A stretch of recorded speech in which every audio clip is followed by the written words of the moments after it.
Hey everyone! Before we get into the discussion topic up there, which is depression and confidence issues, I don't know what I'm going to name the video yet, but first I wanted to say I'm doing this thing called Blog TV on Friday, March 2nd at 5 o'clock p.m. Eastern Time. Basically, it's like a live YouTube video. I'll be on the video. You guys can write in a chat box and ask me questions or just like start conversation topics about Crohn's, colitis, IBD, even IBS. I know a little bit about that because I have a few friends with it. But yeah, we can just talk about anything, and I don't know, I thought it'd be fun. And PJ will be there too, so that's this Friday, March 2nd, 5 o'clock p.m. Eastern Time. So I hope you all stop by, and I think it'll be really fun. Sorry, my voice is like dying right now. I don't know why. Anyway, now we're going to get on to the discussion in which I've titled this video about. I'm going to be looking down here because I have a notebook full of just notes because I tried doing this video at 2 a.m. last night and I kept failing and like going on for half an hour about just random stuff. Yeah, so let's get started. Okay, so basically I've had some people emailing me asking me about if I was on antidepressants or if I had been depressed, because a few people have been pretty upset with, you know, the stuff that happened to them because they're ostomy. They feel as though they can't go out. They're worried about embarrassing situations, which is understandable because, you know, more than likely all of us ostomates are going to experience at least one embarrassing moment. So I'll actually tell you guys a few, and I've had some embarrassing moments or just like hard times with my Crohn's, and I don't really like to talk about it too much on here. I like to seem very positive, but I will bring up the fact that like Crohn's has sucked really bad before for me. So I'm actually really healthy right now, or at least, you know, the part of my intestines that I'm using is healthy. My colon, not so much, but yeah, so I'm going to start off on like my story, but first I just want to tell you that I can't tell you to like not be depressed because it's not how things work. We all have like different brains and different mindsets and different opinions, so it's hard for me to just be like, okay, go out and do what you want. That's my attitude, but I can't be like, yeah, you do it too, because you're going to be sitting there like, no, I can't. I've been trying to do that for the last few years and I can't, and that's why I'm coming to you. Anyway, so that's why I can't, like, this is just more of an opinion video rather than me trying to tell you how to not be depressed. So I'm going to tell you my little story of like some bad things in my Crohn's and tell you how I kind of overcame that over time. So again, I'm going to be looking down. I'm really sorry because I'm reading. I just went really off on different tangents last night and it was horrible. So, okay, let me see where I am. Okay, so I'm going to go through a few different things. The first thing with my Crohn's disease was the steroids, which I know everyone went through. So I'm actually going to show you some pictures. My face wasn't always like this. I feel like I look pretty healthy. I'm not going to say I look super attractive because that sounds really, I don't know. Yeah. We'll just say I look like decent, you know? Okay, so here's the picture of me, September of 6th grade, before I was diagnosed.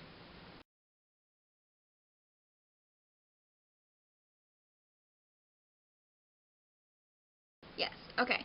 So, you might, like, we didn't really realize it, me and my family, we didn't realize it until we saw me on steroids, that I was, like, a flippin' skeleton. Like, I was really thin in that picture. So here's me 1 month later.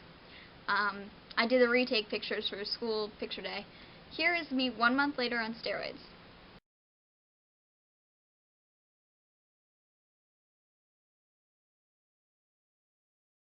Yeah. So, completely different person, right? I guess I didn't have too many image issues because I was in 6th grade and it was like, you know, I'm too young to even know what's going on. I don't care. I don't know what Crohn's disease is. I just, whatever. And I knew that they would go down after a while. Like, I didn't even understand that my face was getting bigger. I mean, I think someone mentioned it to me, but I was like, okay, whatever. But my doctor told me that it would go down once I was off the steroids, and I was only on the steroids for I don't even know how long, maybe a few months or something, and then they put me on mercaptopurine, which is what I'm on now, and I'm a freshman in college, so I've been on it for a really long time. It's also called 6MP, so if you're wondering. Let's see. Okay, the hardest part I had was end of 8th grade into 9th grade. Basically, at the end of 8th grade, I started not being able to eat, and, like, I kept telling the doctor, I kept telling my dad, like, I physically cannot eat. It feels as though I just ate. I don't know why. I didn't eat. I haven't eaten all day, and it's like 7 at night, but I cannot eat my dinner. My dad would, yell at me because he didn't know it was wrong. He'd yell at me and say, you can't leave the dinner table until you cleared your plate. I'd sit there for hours.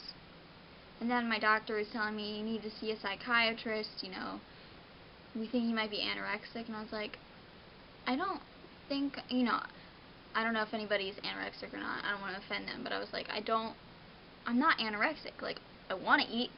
I'd love to eat. I would stuff my face if I could eat. But I can't.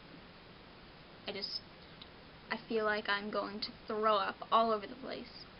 And, like, I feel like a doctor should maybe understand that, because that's kind of what Crohn's disease is. You feel sick to your stomach a lot, but I don't know why that didn't occur to them.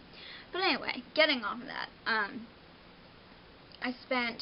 they put me on tube feeding because I wouldn't eat, and, like, that worked for a little bit. I gained a few pounds, but then it started to progress, and, like, I was hiding food in napkins and, like, stuffing it under couches, and one night my dad found it, and we got in, like, a big screaming match, and it was just, like, the most horrible time, because no one believed that I just couldn't eat. Like, they all thought I was just not eating on purpose, and I knew I wasn't. Like, in my mind, I knew I wasn't. And then, I was also dealing with other stuff with family. My mom actually passed away at the end of 8th grade, which nobody, comment below and say I'm sorry for your loss.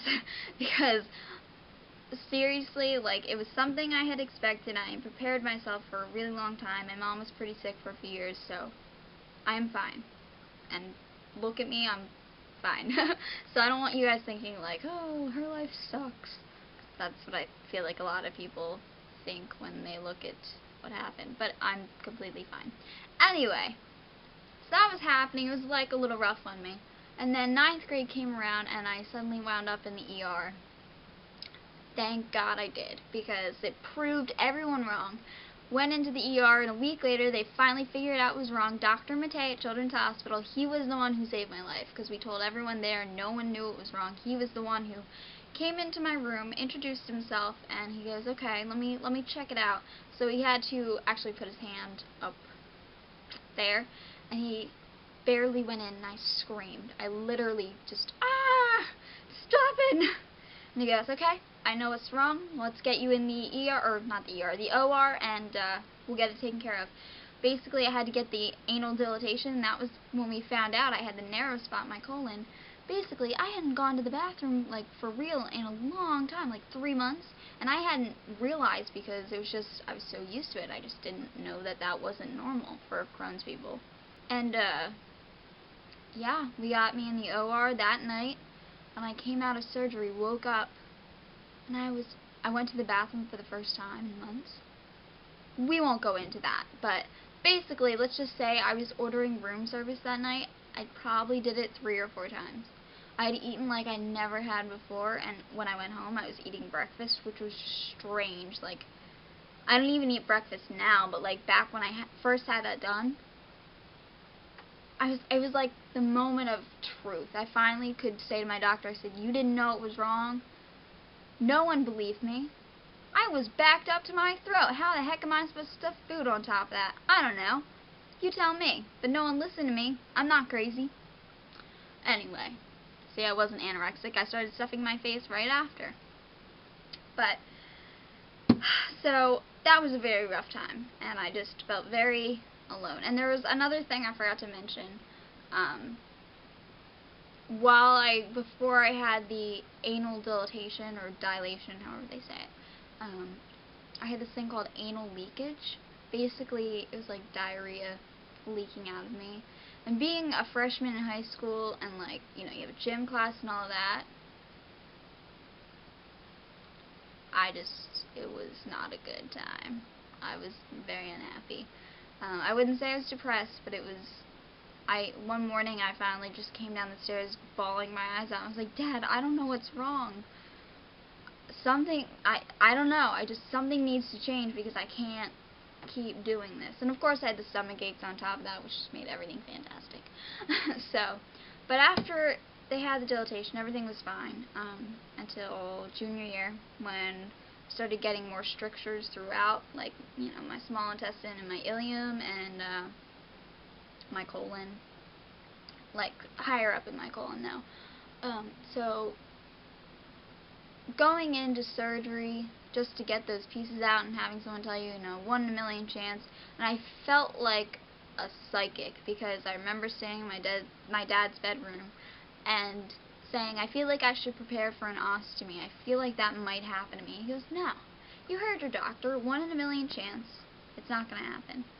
Well, the parts where they connected my intestines back together after they took the piece out and put them together, they fell apart, and I wound up with peritonitis, wound up in emergency surgery on the verge of, like, death. Like, basically I was told if they had left me another hour, I would have been gone, and I felt like I was dying. And in the OR, I remember sitting in the room just saying to my dad, I don't care what they do. I don't care. They need to do something. I feel like I'm going to die. They can do the ostomy. And of course I woke up 3 days later with an ostomy, and it was funny because I expected it and everyone told me no, it's not going to happen, but it did. And I remember sitting in the hospital, I was like, I can't do anything. I can't hang out with friends. I can't go swimming anymore. What am I supposed to wear? Like, I expected to go home and have to go to the store and buy all new outfits. But it's something that I just, I'll tell you later, but something I had to ease myself into. Okay, so I feel like a lot of people see my beach picture, which I use a lot, like, it's on every website when they ask me for a picture.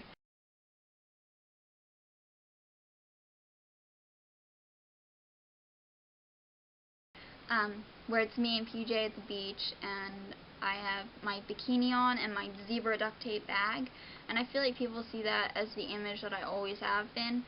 But I'm actually going to show you a picture from the first summer I had an ostomy, in which I look absolutely horrible. To myself, I think I look absolutely horrible.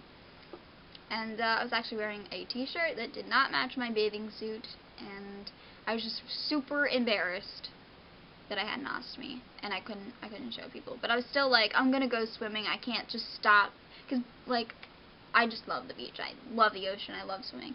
So here's a picture of me at the beach with my t-shirt.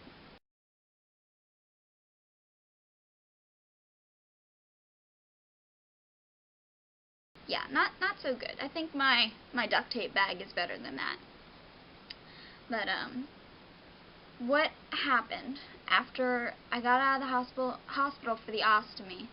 I just kind of looked at my life and I said to myself, I can sit here in my room and just kind of be the loner. I won't play soccer anymore. I guess I won't go to the beach. I won't hang out with friends anymore, and I'll wear really baggy clothes, which to me, I like fashion. Like, I'm not going to say I'm all fashionable and stuff, but I like going shopping and getting, like, tight, cute little dresses and all that stuff. I said to myself, I can do that, or I can try to figure out some way around all of this. So it was a learning process. I had a few months before I had to start soccer again. So I was like, how can I do this? So me and my dad researched online, and we found one of the very first ostomy guards, and we bought it. And I went out in the backyard and I started running around with it, practicing how I was going to use it. And I realized, like, I could see it through my shirt, but you know what? I feel like all of us have a magnified view of ourselves, and we notice things that other people just have no idea are there. Like, we see acne on our face, or we see, oh, my hair is thin, or my hair has split ends, or I'm bloated today, oh my gosh. I'm probably the only person who ever noticed there was this little bump about that big coming out. No one ever said anything to me on my soccer team, and I was really close with the girls. Like, they would have told me. You might want to cover. No one ever said that to me. So I was the only one who noticed. And I feel like we all have that magnified view of ourselves, and we need to just take a step back and try to see ourselves through someone else's eyes, which is really hard to do, but I learned to do that later on. So I eased myself into that. I went I went against my dad's recommendation of like not telling my friends about it, and I told them right away, because of course that's what a daughter does. We go against our parents' rules and stuff. So I told them, and they were really cool about it. And I guess I'm really lucky that I had supportive people, but like it's hard for me to understand how your friends aren't supportive of you. I don't know. A lot of people are like, "Oh, I can't tell my friends." I don't know. For me, it's like, why? I mean, if they're really good friends, they should not care that you have a bag. Like, in all honesty, the way you go to the bathroom is a lot less disgusting than how they go to the bathroom. Just saying. And we go a lot easier, just saying. Like, we don't have to do anything. It just kind of happens. I don't know. I just think the way we go to the bathroom is, like, a lot better. This is so mean. I'm, like, judging normal people. I don't know. I just, like, I've had people come to me, normal people, like, God, when I have a stomach ache, I really wish I had your ostomy. Like, I don't want to be going to the bathroom 15 times. Exactly. Like, we don't have to worry about that. We don't have to worry about bloating or any of that. It's fantastic. Anyway, back on the subject. Let me get back on my notebook lines. Yeah, so anyway. I had to ease myself into everything. And the whole me being at the beach with a t-shirt, that was like the first step. And then after that summer, I was like, I want it to be normal. I didn't want to wear a t-shirt. Like, I know some people do anyway, but I wanted to wear a bikini again. So, I remember talking to my dad about it, and I was like, you know that pretty duct tape? And he goes, what? The decorated duct tape. Or this one. Yeah.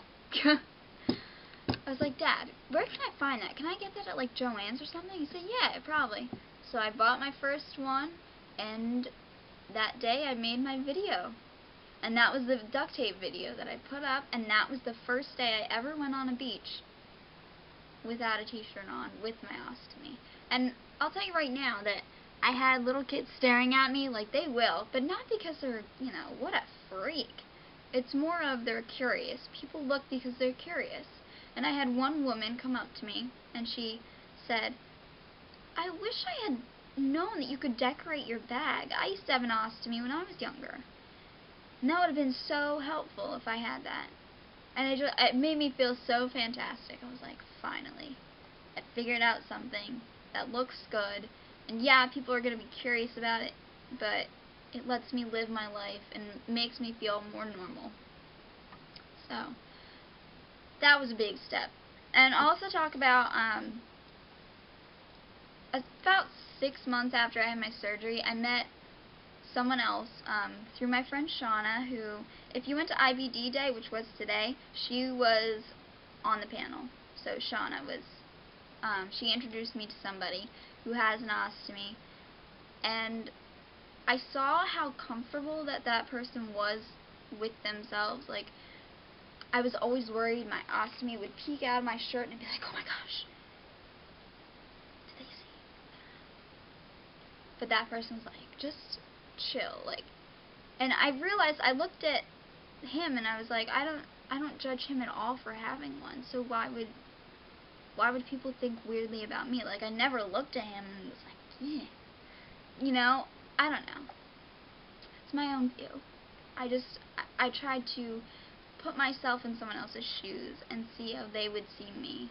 And I honestly don't think people look at me and are telling me that I'm a freak or saying that in their mind. So, anyway. And like I said, we have this magnified view of ourselves that's just, you can't ever get rid of that view, because you're always going to be within yourself, and you're always going to know everything about your body, about, how you work. But I think we all just need to take a step back, maybe look at our best friends, look at our boyfriend, girlfriend, our closest people, and just ask ourselves how we view them. And like, everyone in the world has image issues about themselves. I guarantee you nobody feels absolutely perfect about themselves. Nobody. Unless they're a complete snob, because you know what, there is something wrong with everybody. It doesn't even have to be wrong. Like, what is normal? I don't know. Normal can be anything. It can be an array. It's a big spectrum of normal. And everyone has that one thing about themselves that kind of goes off and is off the charts. This is our thing, so we have to deal with it. But, you know, maybe your best friend has really bad acne. Do you ever, you know, oh my god, her face is disgusting. Did you see her face? No, you don't do that to your best friend. And anybody who does do that, you're probably most likely not close to them. And those people have issues anyway. So, try to be the positive person and rub off on other people. People think that I am confident because I fake confidence. I have image issues still. I feel like I'm very underdeveloped because of Crohn's disease, and like, I don't have enough weight on me, if you get what I'm saying, ladies. Guys too, probably. But where was I going with this? Anyway, if I act like I'm confident, if I go out there and I'm just like, I don't care what you think, if I'm going to show my bag off, I do not care. If you're going to judge me, whatever. I don't care. If I do that, then people, like, I notice people tend to just be like, okay, well, she thinks that this is normal, then maybe it is normal. Like, maybe it's totally fine. Then we should just, okay, we'll go along with it, like she's perfectly fine. That's how people are. Like, it's weird, but as long as you seem like everything's okay, if you are confident about yourself, people are going to view you as a very confident person, and they're going to think you're awesome. They will. I think confident people are the most sexiest, amazing people out there. So, I'm not saying that there won't be people who will judge you. I've had only one person ever judge me for having an ostomy.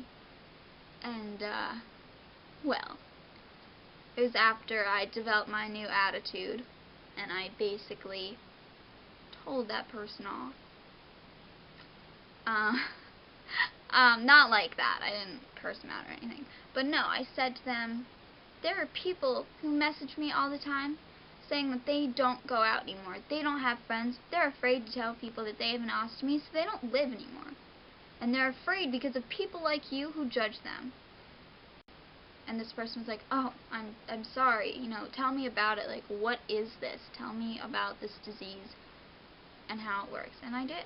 And sometimes you just, I can't, like, put this in your mind. I can't tell you how to act.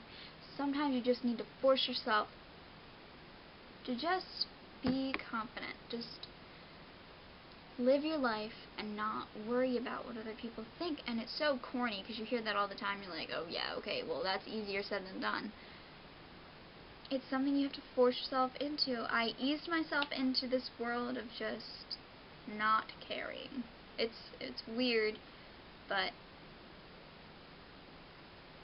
I can't not live my life. I'm more scared of the fact of not living my life than, you know, image issues, confidence issues, or worrying about my ostomy, or worrying about my disease, if I'm, you know, going to have a leak with my bag, or if it's going to get full.